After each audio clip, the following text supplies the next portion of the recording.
Thursday, December 22nd, 2022, and Volodymyr Zelenskyy.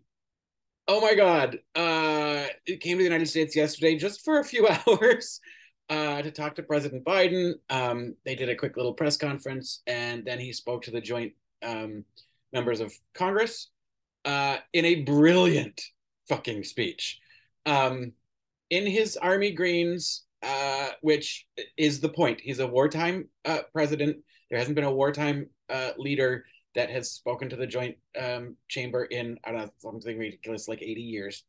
And like he needs to make the point that I'm in the middle of battle. So I don't have, I'm not coming here all decorated as an officer. I'm not coming here in a suit. But I don't have a lot of time. I'm coming from the battlefield to Washington. I'm going to do this thing, and then I'm going back because I got stuff to do. Um, that's a leader by example. His speech was absolutely genius.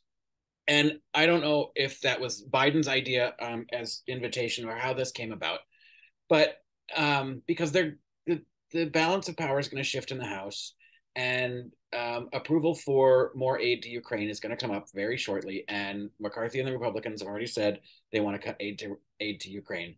And I think the thing that we need to be doing is increasing aid to Ukraine. So Zelensky gave a brilliant speech that was very uh, it drew on American history, on and and it was very sort of plainly worded. And I don't mean that to say because of the translation or because he speaks a foreign language. It's not that the English wasn't there. It's that that's exactly the way you need to be able to reach the American people. I wish more of our American politicians could speak that um, clearly and eloquently and quickly, because he had a very short speech, and the message really was, "Hey, we're just like you. We're just we're fighting for our democracy, for our own freedom on our sovereign land from an invader, and we want democracy and freedom just like you want democracy and freedom. And we're not asking you to fight the fight for us, but we're asking for your help." That line when he said, "The Ukrainian military can surely operate U.S. tanks and planes all by themselves." Um, it was that was a genius little moment, and he used bits of American history. He talked, he used quotes from Roosevelt, and it was exactly, I think, what the American people needed to hear. Although I look around that room in the Joint Chamber and think some of those old white Southern guys are sitting there going, "What in tarnation he's saying? Can't understand those words," in their stupid drawl. But and of course, Matt Gates and Lauren Boebert sitting next to each other, texting. Even our dear friend Meghan McCain called them out for that. But the vast majority of the audience, Republicans and Democrats alike, stood up and cheered for him on many occasions. And I think it's important when these votes come up for them to be publicly shamed if they aren't going to go beyond standing up and clapping and actually provide support to the man who's asking for it, for the lives of for the free lives of his people. um what fucking hypocrites you are. So I hope that messaging to Republican leaders gets played out in the media, that standing and clapping for a man's speech is about as effective as thoughts and prayers for a gun massacre. You need to actually do something. Send him what he needs. I know there's a whole global argument about whether or not that would drag us into war and that the Russians would attack us.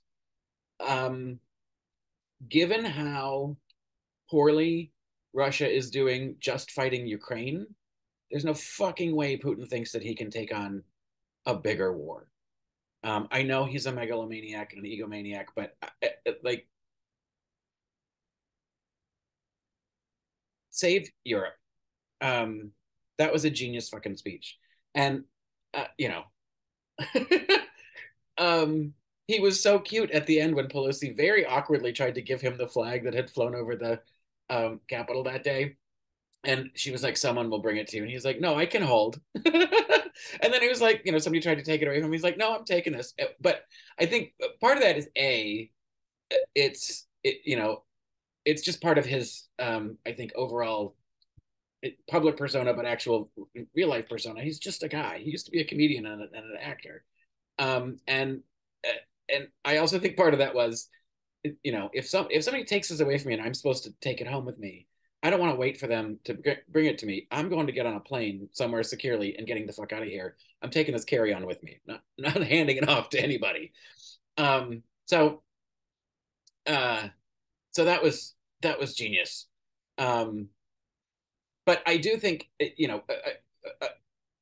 part of that whole lore of him, having been a comedian and a television actor who played the president of Ukraine who got there by accident.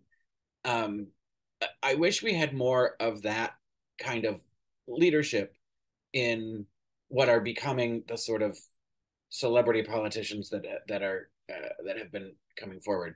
I think about Al Franken, who was so very good at his job and really unfairly sort of pushed out. Um, and I look at someone like Julia Louis Dreyfus. She's never going to run for president, but yeah, I would like her to lead stuff. She's not Selena Meyer. And she does wonderful charity work. And a lot of work about a lot of political work about getting out the vote and making sure that people are aware of what is at stake during midterms and what elections mean. And I love that stuff.